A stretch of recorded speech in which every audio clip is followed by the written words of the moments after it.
Hi, I'm Mark Westcott, and welcome to The Value of Great Questions.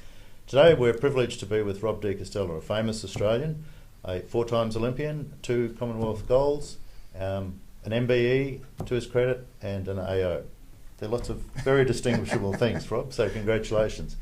But I wanted Rob to be our first interview on our program of The Power of Great Questions, because I'm really intrigued with what Rob is doing with his life these days and the path he's taken and what he's doing in regard to helping Indigenous Australians. And although it's not so much as an entrepreneurial role, I thought it was a really valuable conversation to have today to find out what it is that Rob does to really get to the crux of motivating people in Indigenous Australia to be the best they can be and to create the greatest lives they can. So, Rob, thanks for your time today. Really great privilege to be with you again. Haven't seen you for years, so great to catch up. But I just wanted to kick off by starting to talk about you, obviously, to start with. And I just wanted to start with, when you look back at your past, what are the greatest achievements from your point of view? I mean, I read out a few, but what are the greatest things that you're most proud of in your past? Oh, look, I guess as an athlete, the marathon was my marathon career, which went for about sort of 15 years or something, was a wonderful period of my life. Yep. As you said, to perform, represent Australia, to win major championships, set world records, and sort of back in those days, it was a transition between amateur sport and the realisation that to be good you had to be professional.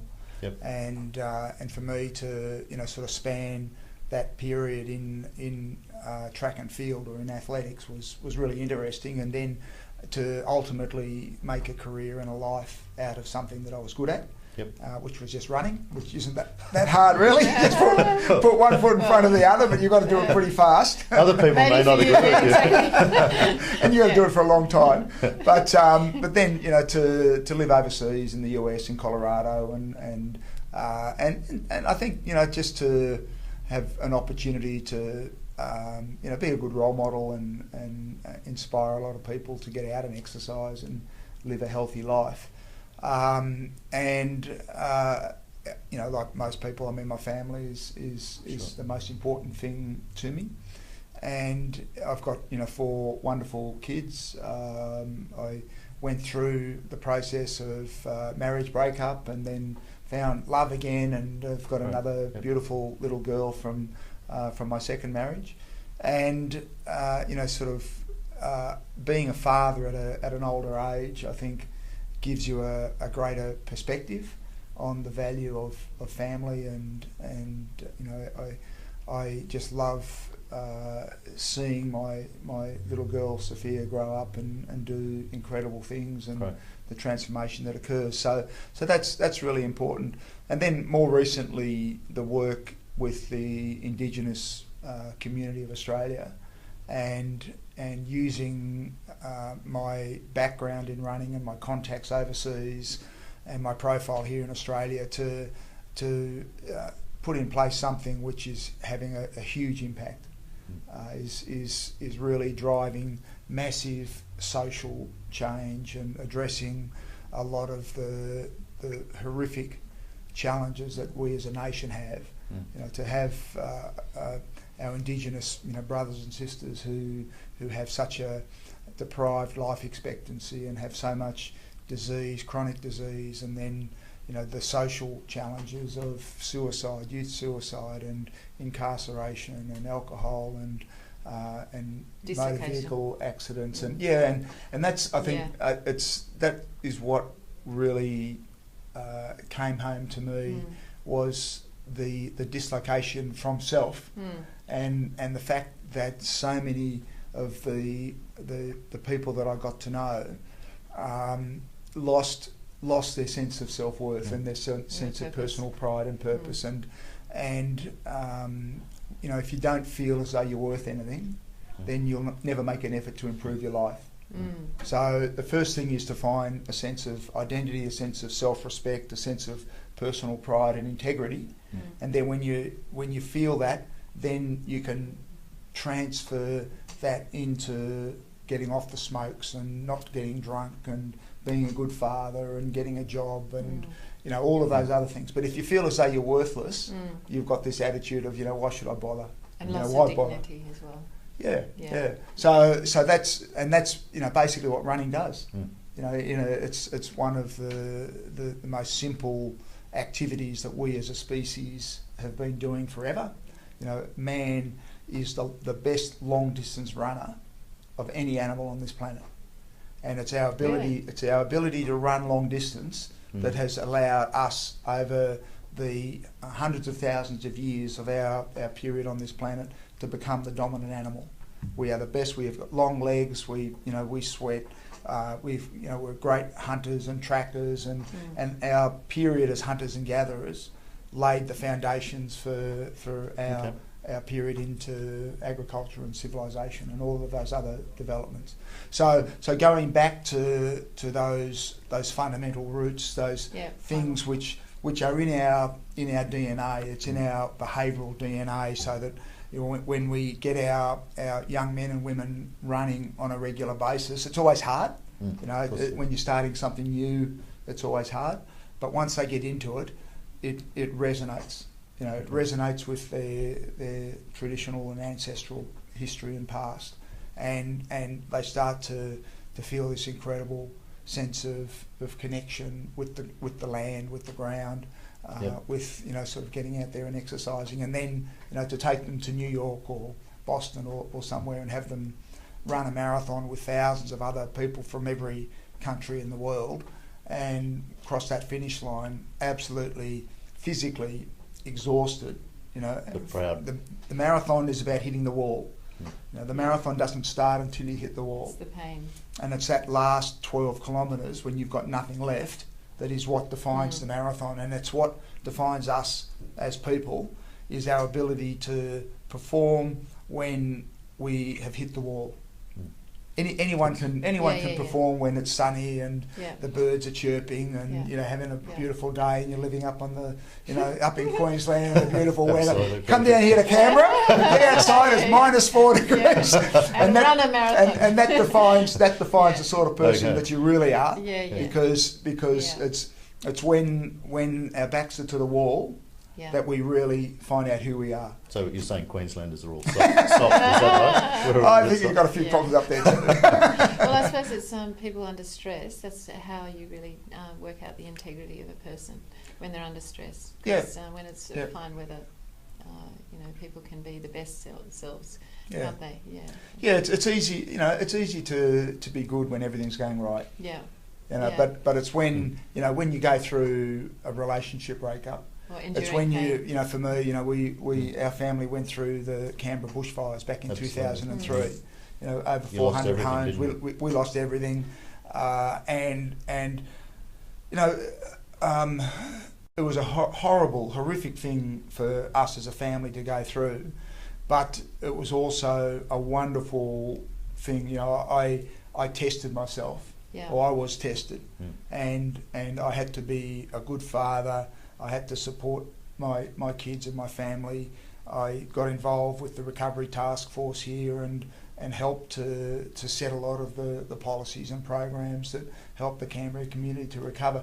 So it's character building, isn't it? It is character building, and if you never get tested, you never really know who you are and what you can do. It's great. It's intriguing, Rob, and I do apologise because I forgot one of the most important things from your past, which 2 hours, 7 minutes and 51 seconds, your world record. And I apologise, I forgot to mention that up front, and you still have the fastest time of any Australian, don't you?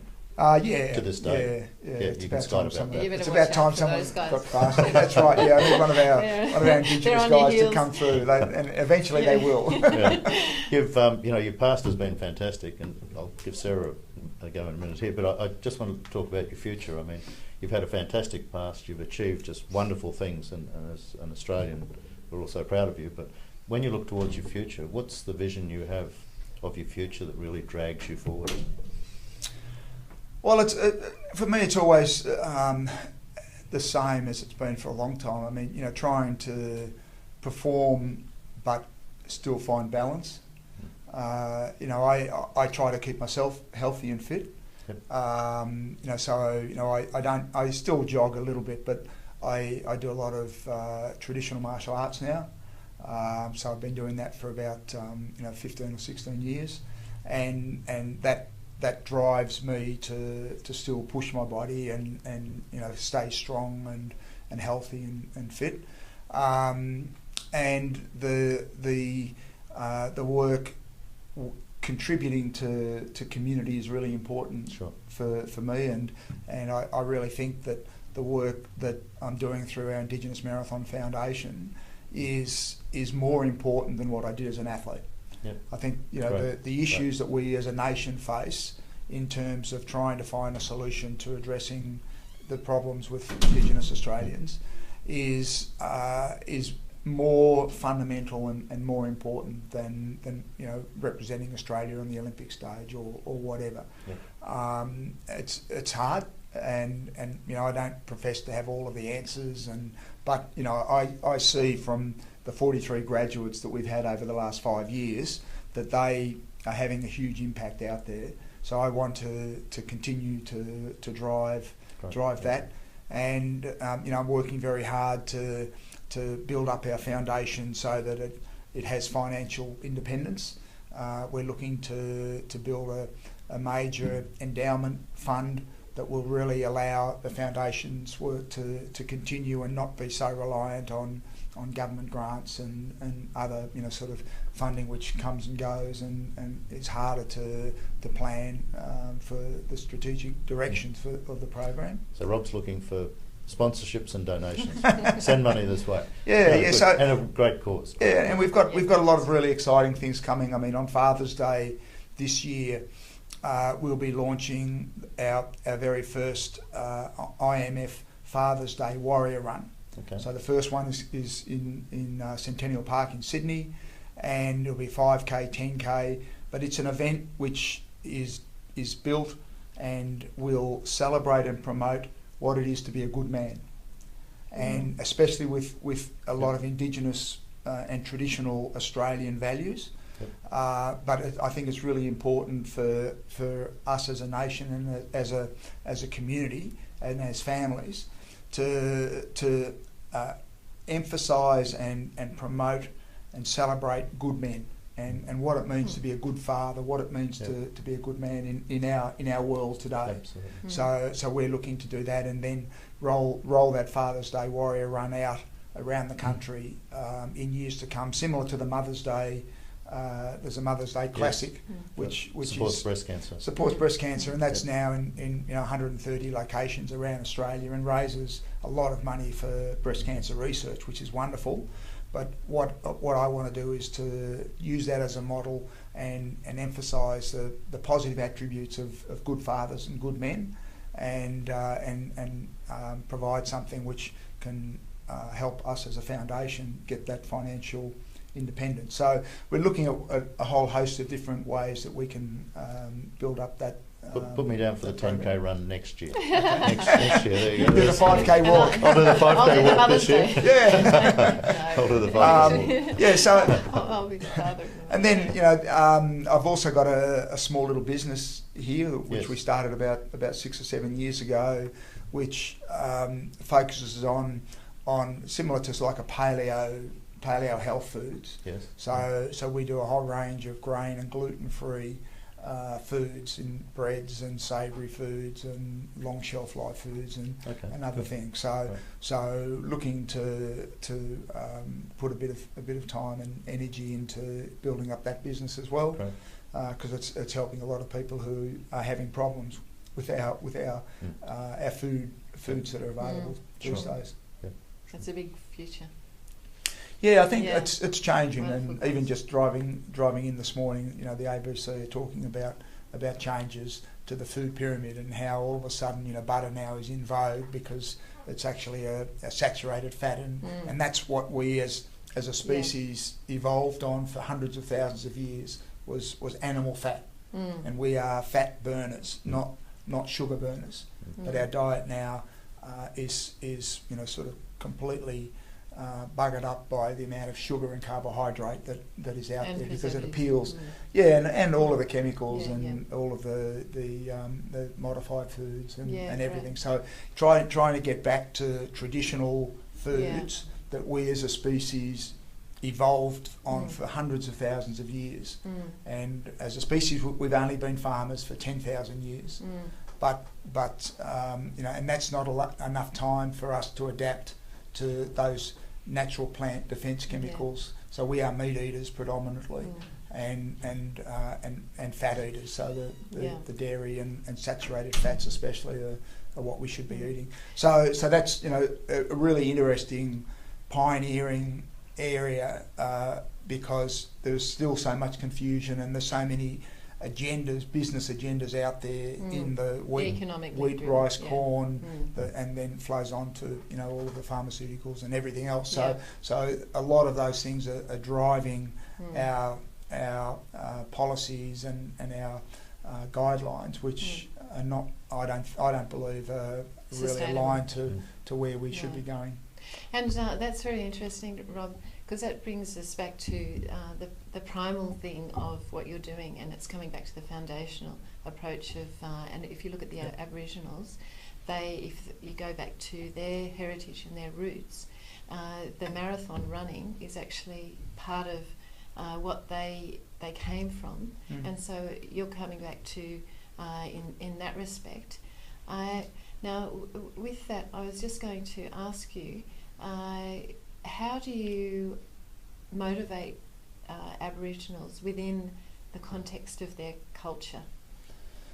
Well, the way our program works is we select 12 runners in our squad each year, and we this year we had about 140 applicants, and they have to convince us of two things. They have to convince us that they have a purpose and they have a reason and a motivation for running a marathon. Most of them have never run before. Right. And a lot of them, and we don't select them on running ability, we select them on the fact that they've got a purpose and a motivation and a reason to do what we ask them to do. And then secondly, that they have, or we see that they have the potential to drive change. So they have the capacity to be leaders and to inspire. Influence others. To influence others, yeah. So what sort of questions would you ask them to get those answers? Why do you want to do it? Yep. And you know, what's your purpose? Yep. And sometimes it takes a little while to get them to fess up, because you know, when you know you have seen your family dying from renal failure, and your grandfather's in a wheelchair because he's lost his legs, and you remember him as a strong island man, and he's now just a shadow, a shell, a husk of what he used to be. It's a very personal thing, but you have to have that personal purpose. Yeah. To get up and run when it's -4 degrees and you've never run before. Yeah. Or to run a marathon, run 42.2 kilometres when you've never run before. So you're saying that they're using this story, the cost of what they've seen, to motivate them to endure pain, to break through, to get through that discomfort, to come out the other side and character build, to get that self purpose and fulfilment. Yep. Sooner or later in life, you get to a point where you say, enough's enough. It's got to stop. Yeah. So there's got to sometimes that's with us. Yeah. You know, sometimes it's after an executive who is spending 12 hours a day at work, and his family falls apart, and he has his first heart attack, and he looks himself in the mirror and says, what am I doing? What the hell am I doing this for? On this computer. Yeah. And in these that's, dark offices. And sooner or later you get to a point where you say, look, it's got to stop. Yeah. What we're looking for is 18 to 30-year-olds, young men and women, we span and spread right across the country, from some of the most isolated and remote communities up in Northern Territory and Arnhem Land, and through to major towns, through to the cities, men and women, Aboriginal and Torres Strait Island.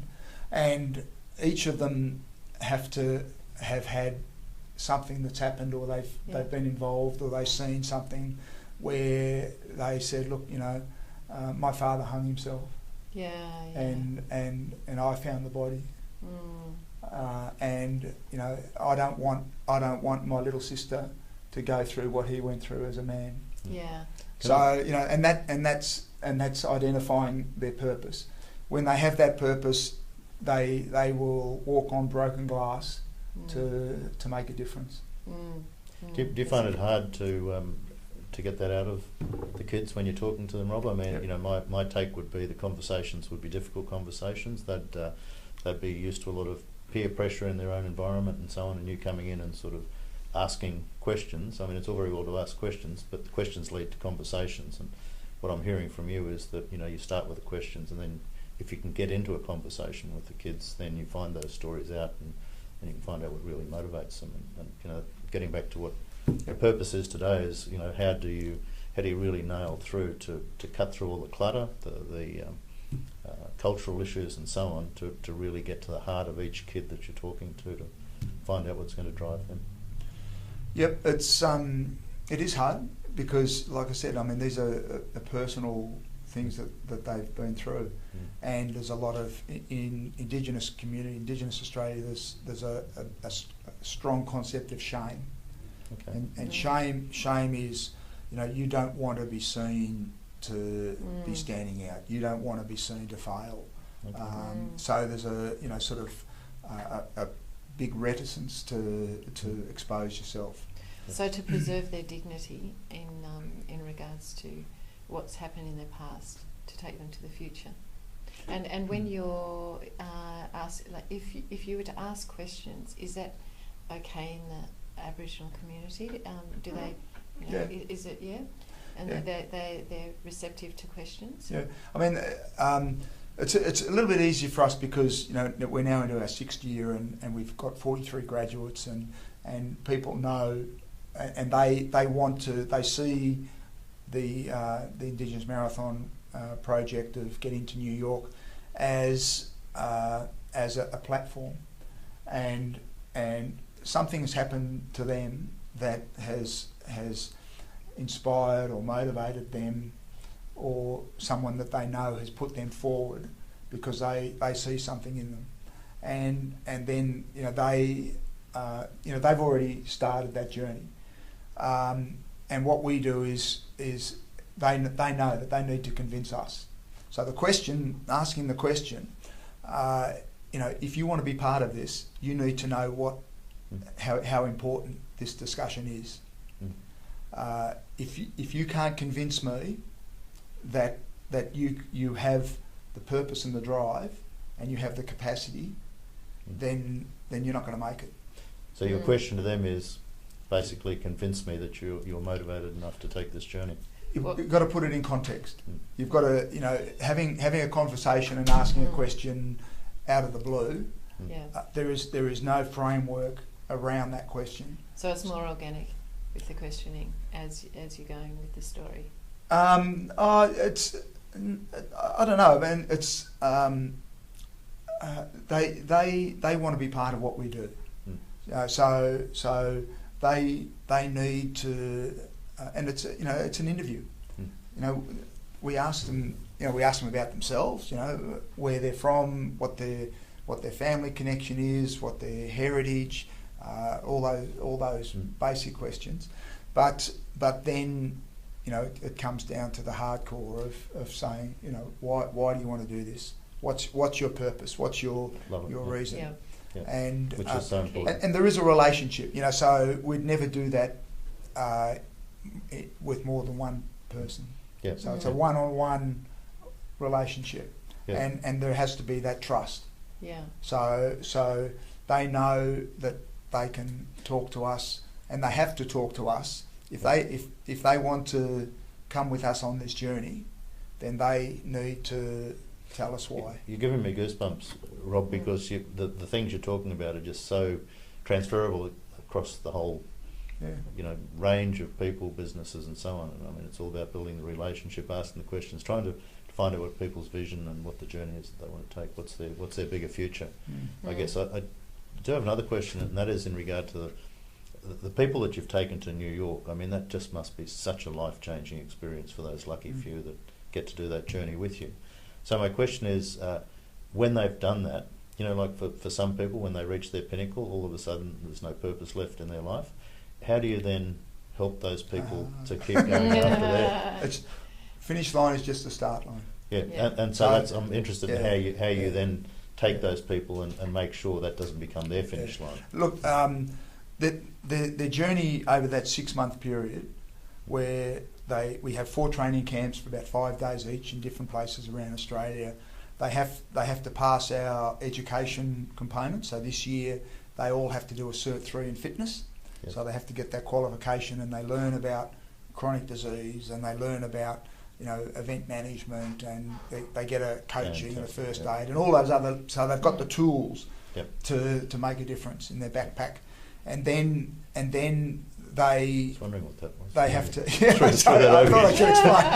That's the backpack. And so they're there, but the personal revelation occurs at 30k when they've hit the wall and they've got 12k to go. And to run a marathon in 6 months is an incredible achievement, and to do it from no running, to do it from remote communities, and overcome the injuries and all the other social challenges that they face. There's no running clubs. There's very few roads. There's vicious town dogs and crocodiles and all sorts of even worse than the frost. Frost is nothing. so when they hit that 30k, they have to then draw on their purpose, and that last that's their future. That last hitting the wall to the finish line is their journey of self-discovery and realising how much they really have. When they cross the finish line, they become one of our graduates. So we then go back to their communities and we have a graduation ceremony, and we elevate them in the eyes of their family and community to inspirational heroes. And they then start to identify the issues that they want to address. And whether it's the grog, or whether it's the crack, or whether it's the gambling, or whatever it happens to be. So they then start, and we work with them as graduates, and we keep in touch, and we bring them in following years to camps, and they mentor other runners from their communities, and so it's an ongoing process. It doesn't stop when they cross the finish line. That's just the start. Yeah.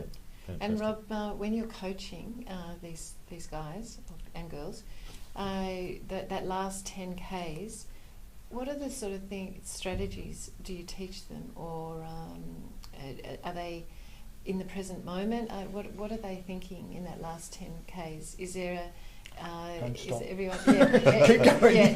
Keep going. So no matter what, and is that what's going around in their mind, or is so it's not focusing on the pain of their body, it's focusing on the future of the finish line. That's their purpose. In 2010, the first year we did it, and we had those four Aboriginal men. Only one of them had really done the training, because they were all pretty good footballers and sportsmen, and they've always got through their life on natural ability, and just had it. Things had come easy. I say that they've come easy, but they've also endured incredible social and family and other challenges that we can't even begin to imagine. So they have a toughness in there, which is born of enduring hardship of life, tough life. So that makes them very strong. But they also thought that they could get through it, without doing much training, and I was worried because I knew how hard it was going to be for them out there, and I knew they hadn't done enough running really to run 42k. So at the start line, before we sent them out to their corral and the gun went off, I took them aside one by one, and I grabbed them by their arms and I looked at their eyes and I said, "Why are you here? Why are you doing this?" Right. Love it. Right. Everyone gave me the same answer. Every single one of them said, "I'm here for my family." Oh, sure. Beautiful. And I had a permanent marker and I wrote family on the back of each of their hands. And I said, when you hit the wall and when you feel as though you have nothing left, look down and remember why you're doing this. And everyone looked back in my eyes and I could see that every single one of them was going to finish. Great. There was no way that they would let their family down. So we say family is important. Yeah. Indigenous family takes it to another level. And we as non-Indigenous Australians have an opportunity to learn and to appreciate traditional values that our Indigenous community have to offer. And one of the things which I am working hard with our foundation is to address the chronic disease and all the social issues, but also I want all of Australia to have a greater appreciation and a greater respect and a greater connectedness with our Indigenous history and our Indigenous traditions, because we will be a richer country for a better understanding and acceptance of things like the significance and the value of family. Which, we say family is important, and I was there. The best time of my life was when my little son was born, and but I tell you, Indigenous Australians have another dimension to family. Well, the collective family too. It's the all is one, and it's not only just the immediate family; it's the extended family, and then the extended family on that. Whereas we're becoming more of a selfish society, where our little family is, and we're becoming exclusive rather than inclusive. So, would you say that that's absolutely, true? absolutely, yeah. And we're becoming poorer as a result. Yeah, morally, spiritually, emotionally. Yeah, we're losing the soul. Sarah, you got a final question you'd like to ask Rob? We've gone way over time, but it's been worth every minute of it. Yeah, Rob, I want to ask you, as a champion, which you've become, what was the pivotal point in your life that created you as that, do you think? Pivotal point. I think there was a realisation when I was about probably 17. I must have been 18 because I was driving, and I was driving over to my then girlfriend's place, and I was already a good runner. Like I'd set national records and represented Australia in cross country and stuff like that. But I started going to uni, and I was having a good time, and I thought I could do everything. I thought I could have the social life. I thought I could still train twice a day, 7 days a week. I thought, that it was all, and I was sitting at the traffic lights and I was so tired. I was so tired. And like this, I said, I never want to feel this tired again. So you took up marathon. So I focused. Right. So I decided at that moment that I would make a commitment to being a runner, and started going to bed at 10 o'clock instead of 2 o'clock, and started to focus on my health, my nutrition, my training sessions. Spent more time with the guys that I trained with. Spent time with people who appreciated and understood where I was coming from and my dreams, my ambitions, and people who nurtured and supported those ambitions rather than, my other mates who would be smoking or what are you going for a run? You don't need to come out with us and we'll have a beer. So I changed. Yeah. And I think, that was for me a pivotal as a young man. I was only 18 or 19 or something. But at that age, you've got to step up. You get to a point where you're no longer a boy, and you've got to take responsibility for your life, and you've got to make decisions. Yeah. And for me, that was a pivotal moment. So it was traffic lights. Traffic lights. On my way home to my girlfriend, sitting in my old Peugeot 403, which was an old beat up bomb. Yeah. And I just couldn't keep on going that way. Yeah. Rob, on behalf of Sarah and I, this has been the most fascinating conversation I've had, and I really appreciate your time today, your effort you've put in to be here, and I really want to respect the work that you're doing in regard to Indigenous Australians and Australians as a whole, and I've found today absolutely fascinating. Thank you, Thanks, Rob. mate. Thanks for your time. Thanks, Sarah. Yeah, thank you very much. I'll give you a kiss.